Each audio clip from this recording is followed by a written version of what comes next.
이스라엘 자손의 회중에게서 속죄제물로 삼기 위하여 수염소 2마리와 번제물로 삼기 위하여 수양 1마리를 가져갈지니라.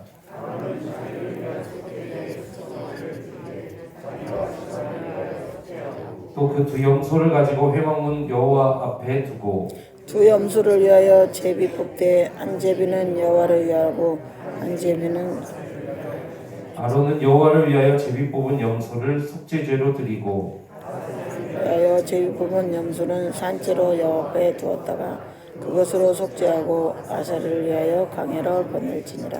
아론은 자기를 위한 속죄제의 수송아지를 드리되 자기와 집안을 위하여 속죄하고 자기를 위한 그 속죄제 수송아지를 잡고 향로를 가져다가 여호와 앞에 제단에 피운 불을 그것에 채우고 또 곱게 간 향기로 채워가지고 휘장 안에 들어가서 여호와 앞에서 분향하여 향연으로 증거궤 위 속죄소를 가리게 할지니 그리하면 그가 죽지 아니할 것이며 그는 또 수송아지의 피를 가져다가 손가락으로 쇠 속에 뿌리고 또 손가락으로 그 피를 수금새 앞에 이르고 뿌릴 것이며 또 백성을 위한 속죄제의 염소를 잡아 그 피를 가지고 휘장 안에 들어가서 그 수송아지 피로 행함같이 그 피로 행하여 속죄소 위와 속죄소 앞에 뿌릴지니 곧 이스라엘 자손의 부정과 그들이 범한 모든 죄로 지성소를 위하여 속죄하고 또 그들의 부정한 중에 있는 그같이 할 것이요 그같이 성소에 속죄하러 들어가서 자기와 그의 집안과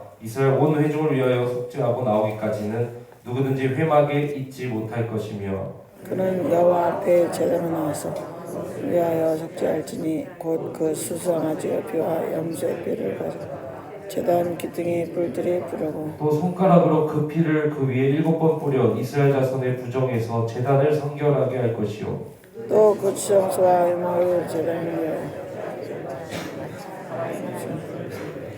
아론은 그의 두 손으로 살아있는 염소의 머리에 안수하여 이스라엘 자손의 모든 불의와 그 범한 모든 죄를 아뢰고 그 죄를 염소의 머리에 두어 미리 정한 사람에게 맡겨 광야로 보낼지니 염소가 그들의 모든 불의를 지고 접근하기 어려운 땅에 이르거든 그는 염소를 산에 놓을지니라. 아론은 회막에 들어가서 지성소에 들어갈 때 입었던 세마포 옷을 벗어 거기 두고 붉은 곳에서 물로 그의 몸을 씻고 자기 옷을 입고 나와서 자기의 번제와 백성 그리고 자기와 백성을 위하여 속죄하고 속죄제물의 기름을 제단에서 불사를 것이요 보낸 자는 그의 옷을 빨고 진영에 들어갈 것이며 속죄제 수송아지와 속죄제 염소의 피를 성소로 들여다가 속죄하였은즉 그 가죽과 고기와 똥을 밖으로 내다가 불사를 것이요 불사른 자는 그의 옷을 빨고 물로 그의 몸을 씻음 진영에 들어갈 것이니라. 너희는 영원히 이 규례를 지킬지니라. 7째 달 곧 그 달 10일에 너희는 스스로 괴롭게 하고 아무 일도 하지 말되 본토인이든지 너희 중에 거류하는 거류민이든지 그리하라. 이날 위에 속죄하여 너희를 정결하라.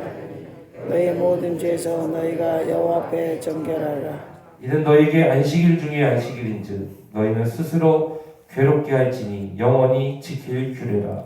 기름은 부음을 받고 임되어 자기 아버지를 대신해 제단의 직분을 행하는 제사장은 속죄하되 세마포 옷고 거룩한 옷을 입고 지성소를 속죄하며 회막과 제단을 속죄하고 또 제사장들과 백성의 회중을 위하여 속죄할지니 이는 너희가 영원히 지킬 규례라. 이스라엘 자손의 모든 죄를 위하여 1년에 한 번 속죄할 것이니라. 아론이 여호와께서 모세에게 명령하신 대로 행하니라. 아멘. 설교 제목 같이 한번 읽어보겠습니다. 시작. 십자가 안식일 중에 안식일. 아멘. 십자가 안식일 중에 안식일이라고 하는 제목을 가지고 하나의 말씀 증거하도록 하겠습니다. 마르틴 헤겔이라고 하는 굉장히 유명한 그 독일 학자가 있습니다. 이분이 수십 년 전에 십자가 처형이라고 하는 그 책을 썼는데요. 십자가 관련돼서는 굉장한 고전입니다. 아마 없는 목사님들이 없을 정도로 십자가가 1세기에 어떤 의미였는지 그것을 밝혀주는 그러한 책인 것이죠. 그래서 굉장히 유명한데요. 그 책에 보면은 그 바울이 멸망하는 자들에게 십자가의 도가 멸망받는 자들에게는 어리석은 것이라고 했잖아요. 그러니까 그 의미가 무엇인가? 이 1세기 당시에 그 문헌들을 다 찾아가지고 그것을 통해서 1세기 당시 십자가라는 것이 도대체 무엇이었는가? 이것을 왜 미련한 것, 어리석은 것으로 그렇게 보았는가? 이거를 이제 밝히는 그런 책이에요. 그런데 거기에 보면은 십자가라고 하는 것이 1세기 당시에는 굉장히 더럽고 지저분하고 감히 입에도 올리기 싫은 그러한 것이 바로 이 십자가였습니다. 십자가라는 것이 원래는 페르시아에서부터 이제 시작이 된 것인데, 아무튼 인류가 고안할 수 있는 최고의 방법으로 고안해서 사람으로 하여금 이 모든 고통과 외로움과 수치를 다 겪고 가사람을 아파서 죽이는 게 아니라 말려서 죽이는 게 그게 십자가예요. 그래서 그 십자가 처형의 그 여러 가지 모습들을 거기에 묘사를 해놨는데요. 거기에 보면은 우리는 그냥 십자가는 이렇게 지는 거라고 생각하잖아요. 근데 그렇지가 않아요. 그 책에 보면은 십자가에 그냥 거꾸로 매달기도 하고, 옆으로 매달기도 하고, 또는 다리 이렇게 좀 대롱대롱 매달기도 하고, 다양한 방법으로 굉장히 그걸 해놨다. 어느 정도냐면 반역죄, 특별히 내가 황제다라는 수준으로 이렇게 반역하는 그러한 자들은 어느 정도로 이 수치를 줬느냐. 그 말을 한 사람 앞에서 그 자기 가족들, 아내나 자식이나 이런 사람들을 모욕해요. 그냥 유린해. 그리고 막 고통을 주고 십자가에서 막 고통스럽게 해요. 막 어느 정도 막 창으로 막 찔러가지고 막 이렇게 막 장난을 쳐요. 군인들 막 그럴 정도. 그래서 그걸 눈으로 다 보게 한 다음에 나중에 어떻게 하냐면 눈을 태워버려요. 그런 다음에 십자가에서 죽이는 이런 문헌도 있어요. 그러니까 여러분 이 1세기 당시의 십자가라고 하는 것은 굉장히 저주스러운 것, 지저분한 것, 더러운 것, 감히 말로는 이렇게 입에 담을 수도 없는 그러한 모욕적인 말, 이런 것이 무엇이냐? 이게 바로 십자가라는 그 단어였다는 것입니다. 하물며 유대인들은 나무에 달려 죽임받는 자들은 저주를 받는다라고 여겼으니까 이 십자가라고 하는 것은 굉장히 유대인이나 헬라인이나 전 세계 당시 1세기 이 근동 지역의 이 사람들에게 있어서는 지저분한 것, 더러운 것, 입에 올릴 수 없는 것, 이게 바로 십자가였다는 것입니다. 여러분, 근데 초대교회를 한번 생각해 보세요. 초대교회가 예수님이 십자가에 달려 죽으시고 3일 만에 부활하셨습니다. 이거를 전했지 않습니까? 근데 초대교회에 문제가 다 닥치기 시작해요. 그게 뭐냐면은 이 사람들이 도대체 그 예수님이 그 저주의 십자가, 그 더러운 십자가에서 왜 죽으셨냐 이거예요. 이게 초대교회 당시에 굉장한 신학적인 문제였습니다. 아니 구약에서는 분명히 나무에 달린 자마다 저주를 받는 거라 그랬고, 그리고 그 당시에 통용되는 이 문화 속에서는 십자가는 저주스럽고 굉장히 죄인만 짊어지고 죽는 것이고 더러운 것이고 모든 사람이 입에 올리기조차 싫어하는 것이 십자가였는데, 도대체 예수님이 십자가에서 죽으신 이것을 어떻게 설명을 해야 되냐 이거예요. 초대교회는 이게 굉장히 큰 문제였습니다. 우리는 십자가 하면은 하나님의 사랑을 떠올리고 예수님의 은혜를 떠올리고 속죄를 떠올리고 이게 우리한테는 너무 당연하지만, 당시 예수님 당시의 그 1세기 제자들에게 있어서는 이 십자가라고 하는 것에서 자신의 신이 죽임을 당했다? 이거는 도대체 이해를 할 수 없는 그러한 장면이었다는 것입니다. 그런데 성령께서 이들의 눈을 밝혀주기 시작해요. 그러면서 뭐를 보여주기 시작하느냐? 구약의 제사를 보여주기 시작해요. 그러면서 이 구약에 나오는 제사, 이 인간의 죄를 짊어지고 누가 죽느냐? 이게 바로 제물이 되는 동물이 죽지 않느냐. 그런데 예수 그리스도가 바로 그 제물이 되어서 이 땅에서 그 십자가에서 죽인다.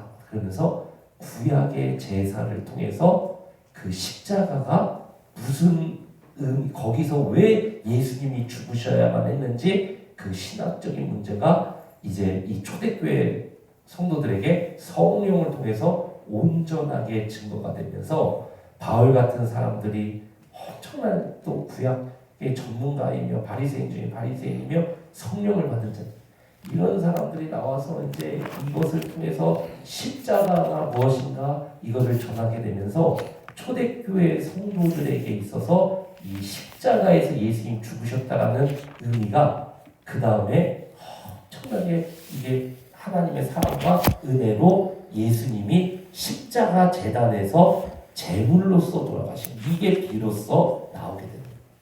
그래서 사도행전을 읽어보면 초대의 그 베드로의 설교라든지 이 선포하는 내용을 보면은요 십자가를 강조하지 않고 너희가 죽인 예수를 주님이 살렸다 이거를 강조하죠. 그 이유가 거기 있는 거예요. 초대에는 그 십자가에 대한 의미가 도대체 왜 예수님이 그 저주스러운 곳에서 죽으셨는지 이들은 그거를 도저히 이해를 다 할 수가 없어요. 그러면서 조금 시간이 지나면서 바울 같은 사람들에 의해서 이 초대교회 성도들에게 십자가란 바로 그런 의미구나 이게 깨달아진 거예요. 오늘 우리는 이 레위기 16장에 나오는 이 속죄일이라고 하는 이 장면을 보았습니다. 그래서 이 구약의 제사를 잘 이해하게 되면 십자가의 의미가 그만큼 우리 안에 더욱더 커지는 것이고 십자가의 의미가 우리 안에서 커질수록 하나님의 예수님의 은혜와 하나님의 사랑을 우리가 더욱더 깊이 깨달아질 수 있는 줄로 믿습니다. 여러분 히브리서를 통해서 굉장히 헌신을 강조하잖아요. 근데 헌신을 강조하기 전에 사이사이에 더 먼저 이야기를 하는 것이 무엇이냐? 바로 더 좋은 은혜, 더 좋은 것, 예수 그리스도를 먼저 전한다는 사실을 잊지 마시길 축원합니다. 그래서 이 하나님의 은혜를 우리가 충만할 때 그 하나님의 사랑과 예수님의 은혜를 더욱더 깊이 깨달을 때 우리에게 쉬워지는 것이 무엇이냐? 그게 바로 헌신이에요. 그래서 우리 모든 프레스토교의 성도님들은 이 하나님의 은혜를 더욱더 깨달아 헌신이 쉬워지는 인생 사시기를 축복합니다. 오늘 우리가 읽은 이 레위기 16장의 이 속죄일은 레위기의 구조를 알면은 이 16장이 얼마나 중요한지를 알게 되어 있습니다. 레위기는 1장부터 17장까지가 제사와 예전에 대해서 다루고 있습니다. 그리고 18장부터 27장까지는 뭐를 다루냐면 거룩한 삶의 원리를 다뤄요. 그러니까 히브리서랑 구조가 똑같죠. 히브리서가 1장부터 10장 22절까지 뭐를 다룹니까? 예수 그리스도의 그 제사와 예수 그리스도께서 이 땅에 오셔서 죽으신 그 의미에 대해서 다루죠. 그리고 10장 23절부터 마지막 13장까지 그러므로 우리가 이렇게 살자. 이거에 대해서 히브리서가 나눈 것처럼 레위기도 똑같은 구조로 되어 있습니다. 그런데 그 레위기의 1장부터 17장까지가 바로 제사, 예식 이런 예전에 대해서 다루고 있는데 그 17장까지의 절정이 어디냐? 그게 바로 16장의 속죄일에 여기서 절정으로 치닫고 있는 거예요. 그래서 16장에 나오는 이 속죄일이라는 것은 히브리어로 욤 하키프림이라는 단어를 씁니다. 이 욤이라는 것은 날이라는 뜻이고 이 카파르라는 동사인데 이게 뭐냐면 덮다라는 뜻이에요. 덮다. 그러니까 뭐냐면은 덮는 날. 이게 무엇입니까? 모든 인간의 죄를 하나님이 기억하지 않고 덮어버리시는 날, 잊어버리시는 날, 속죄하시는 날. 그래서 욤 하키프림, 속죄일 이러한 명칭으로 이제 이렇게 정해놓은 것입니다. 그래서 이 속죄일 때는 뭐를 하냐면요, 쉽게 이야기해서 이 죄를 하나님께서 완전히 사해주는 그 의식을 여기서 치고요. 그런데 여러분 매일매일 이스라엘 백성들은 속죄제 제사를 지낸다고 했잖아요. 그렇죠? 그런데 도대체 이 속죄일이 왜 필요했을까? 1년에 한 번 딱 이 속죄일은 1년에 딱 한 번만 지내면 되거든요. 속죄제는 매일매일 지내고. 이게 뭔 차이가 있냐면요. 속죄제는 부지 중에 짓는 죄. 그리고 실수로 범한 죄. 여기에 조금 더 강조점이 있어요. 근데 속죄일은 뭐냐면 내가 고의로 지은 죄. 내가 모르고 있는 죄. 이것까지도 하나님이 다 가져다가 그 제사를 통해서 속죄하시는 그 은혜의 날이 그게 뭐냐? 그게 바로 속죄일이다라는 것입니다. 그래서 구약의 성도들도 율법을 지켜서 구원받는 게 아니에요. 그건 틀린 말입니다. 구약의 성도들은 똑같이 은혜로 구원받는 이 하나님이 은혜로 이들에게 주신 이 제사. 그러나 신약하고 다른 점은 뭐예요?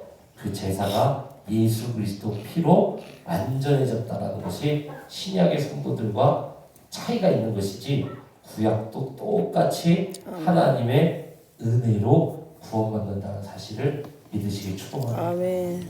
그래서 이 속죄이라는 것은 하나님의 은혜, 하나님의 은혜의 시간들. 이걸 통해서 하나님은 이들에게 완전한 임재 그리고 완전한 안식을 베푸시면서 이들을 축복하십니다.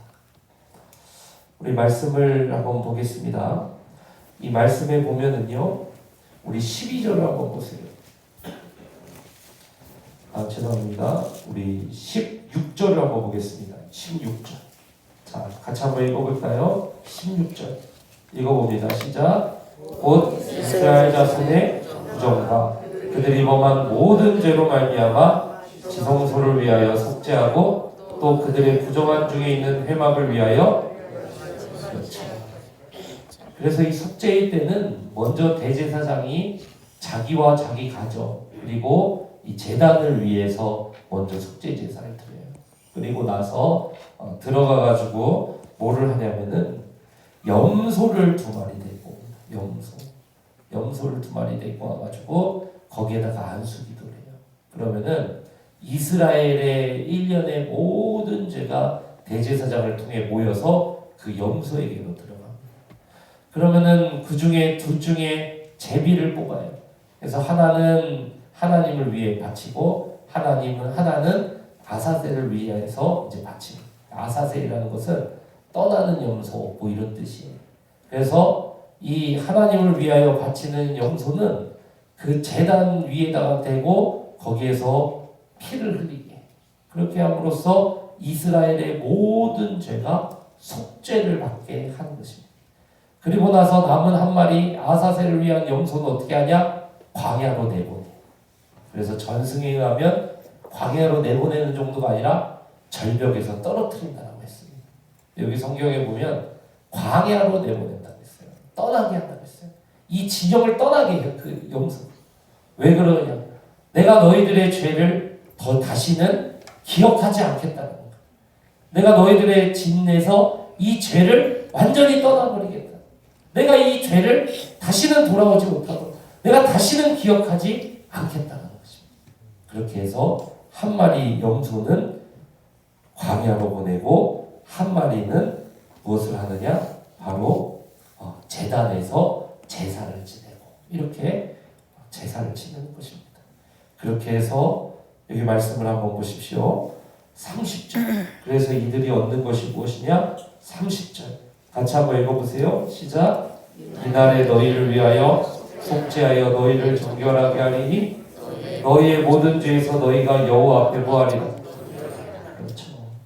그러니까 감히 죄인인 이들이 율법을 지켜서 거룩해지는 것이 아니라 이 제사를 통해서 이 하나님 앞에 이들이 어떻게 되느냐? 정결하게 된다.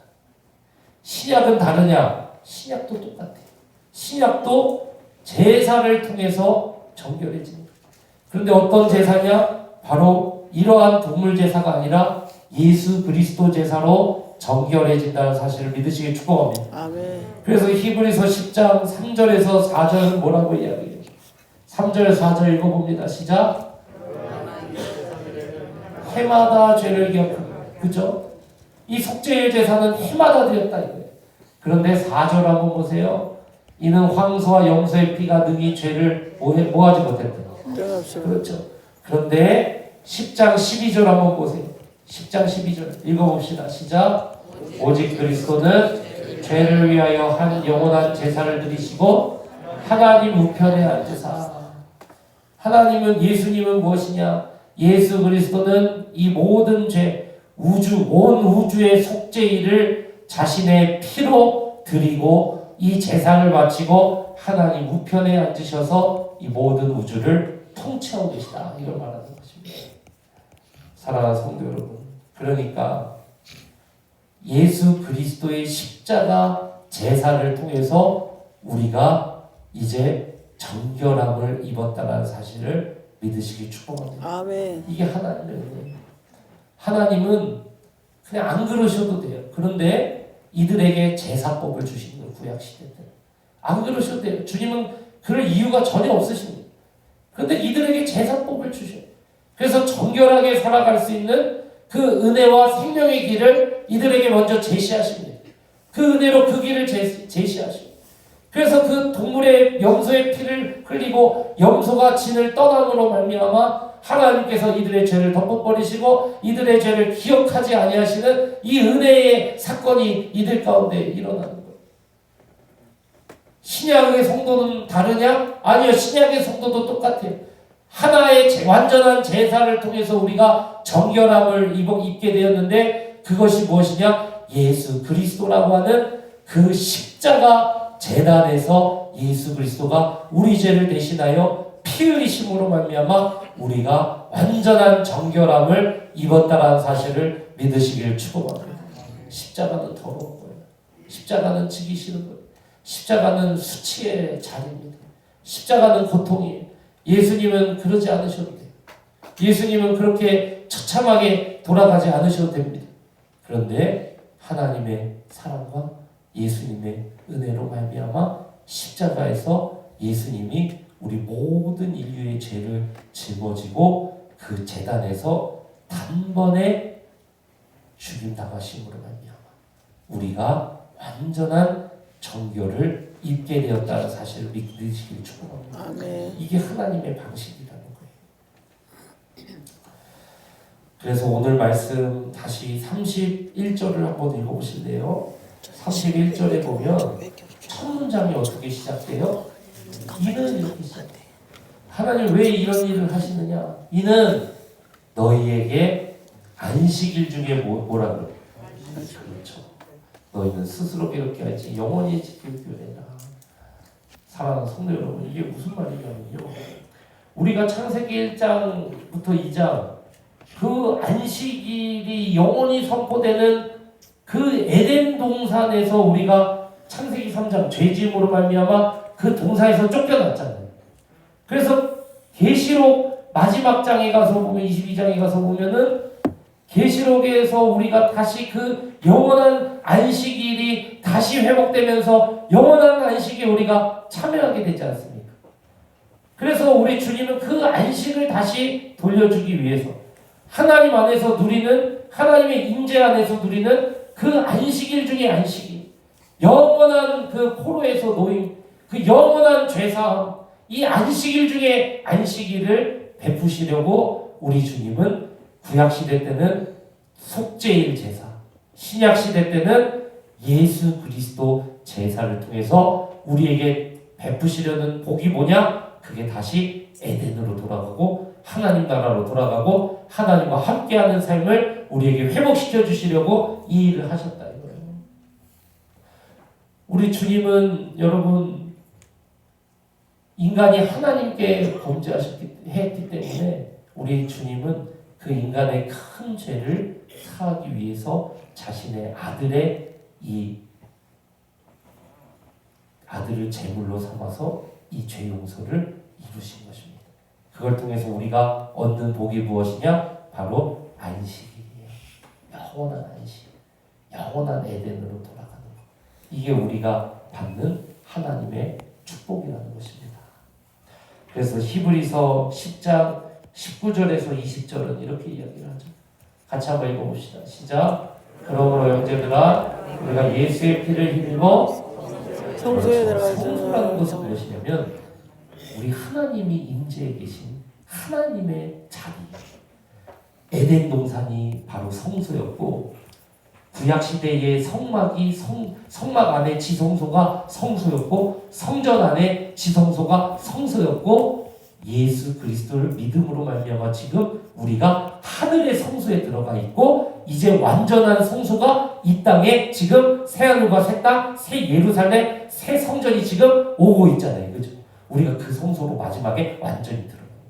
근데 지금은 어떤 시대냐? 예수 그리스도를 믿음으로 말미암아 그 피를 힘입어 우리가 하나님의 안식일로 쓱 들어간 이 새로운 시대를 살고 있다.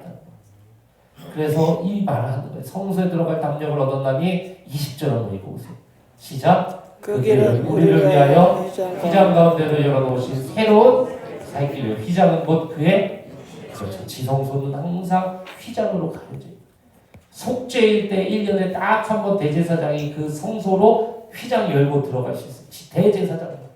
그런데 이제 예수 그리스도가 자기의 육체를 찢음으로 말미암아 자신의 피로 그 성소의 이 휘장을 완전히 반으로 찢어버리셨기 때문에 이제는 예수 그리스도 믿는 자는 누구든지 그 성소로 들어가 하나님의 안식을 누리고 맛보게 된 줄로 믿습니다. 여러분 그리고 그 성소가 우리에게 완전히 오는 그날 우리가 새로운 에덴 동산 새하늘과 새 땅인 그 새로운 성전에서 우리가 영원한 하나님의 안식에 들어가게 된다는 사실을 믿으시기를 축복합니다. 우리가 이 축복을 얻게 된 것이 그게 누구 덕분이냐? 예수 그리스도의 십자가 은혜로 말미암아 우리가 이 복을 얻어 누리게 된다. 그래서 십자가의 도가 멸망받는 자들에게는 어리석고 미련하고. 그래서 후대에는요 어떤 철학자는 이렇게 이야기했어요. 십자가에서 죽은 신을 너희 신이 십자가에서 죽었다. 십자가에서 죽은 인간을 니들이 왜 숭배하냐. 이런 철학자도 있습니다. 십자가의 도가 멸망받는 자들에게는 비련한 것입니다. 구원을 받는 너희에게는 하나님의 능력입니다. 사랑하는 성도 여러분, 이 십자가를 통해서 우리가 하나님의 안식에 다시 참여하게 됐다는 사실을 믿으시기 축복합니다. 아멘. 이게 성경 전체의 그림이 여기만 나온 게 아닙니다. 성경책 한번 펴보세요. 방송 시에 말씀을 안 드렸는데 창세기 3장을 한번 펴보세요. 창세기 3장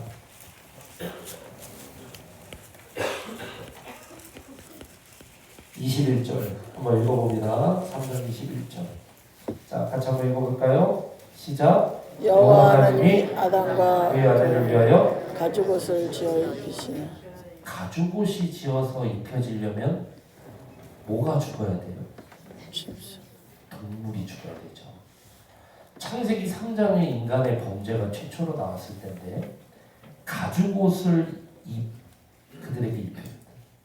인간은 범죄로 말미암아 수치로 벌거벗었다고 했죠. 죄인인 상태로 벌거벗었다고 했어요. 그런데 가죽옷이 만들어지려면은 동물이 희생돼요. 그러니까 하나님은 그 자리에서 동물의 희생제사로 말미암아 아담과 하와의 수치를 뭐로 덮으셨냐? 가죽옷으로 덮어버렸어요. 이 동물 제사의 그림이 구약에 나오는 제사로 발전하는 제사가 이제 예수 그리스도의 십자가로 발전하는 것입니다. 오늘날도 마찬가지입니다. 창세기부터 계시록까지 죄인인 인간이 하나님 앞으로 들어가서 다시 안식을 얻게 되는 데에는 바로 이 희생이 있어야 된다는 거죠. 이 희생을 누가 하셨느냐? 이게 바로 하나님 아버지가 하시고 우리 주 예수 그리스도가 하신 줄로 믿습니다. 아멘. 사랑하는 성도 여러분, 이게 하나님의 사랑입니다. 자기의 아들을 아끼지 않고 자기 아들을 이 십자가 제단에서 그냥 죽게 내버려 두신 이 하나님 아버지의 사랑. 십자가는 참 외로운 거예요. 우리 주님은 십자가에서 철저히 버림받으시고 철저히 외로우시고 철저히 고통당하시고 여러분 우리 하나님 아버지는요, 이 십자가에서 자식을 잃으셨어요.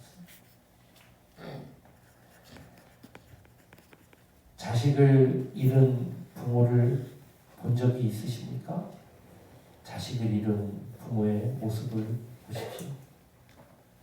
한 성도님의 이야기를 들어보니까 자기는 한 10년은 제정신으로 살아오지 못했다.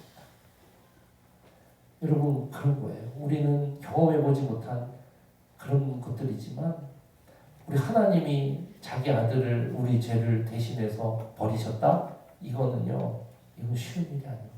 쉬운 일이 아니라 이거는 말이 안 되는 일입니다. 사랑하는 성도 여러분, 우리 하나님은 아들을 잃으셨어요. 우리 예수님은 그 외로움 다 당하시고 그 예수님은 그 고통 다 당하시면서 우리를 구원하셨습니다. 이 고난주간의 마지막 밤, 예수 그리스도의 이 십자가 사랑과 이 십자가 은혜와 우리 하나님 아버지의 이 십자가 사랑, 저는 우리 모든 브레이즌 통의 성도님들이 이 사랑과 은혜를 더욱더 깊이 깨닫는 이 밤 되시기를 주님의 이름으로 축원합니다. 아멘. 우리 시간 같이 찬양드리며 오늘 이 밤에 그 은혜와 사랑을 기도하며 나가기 원합니다. 우리 은혜라는 찬양 우리 하나님 앞에 같이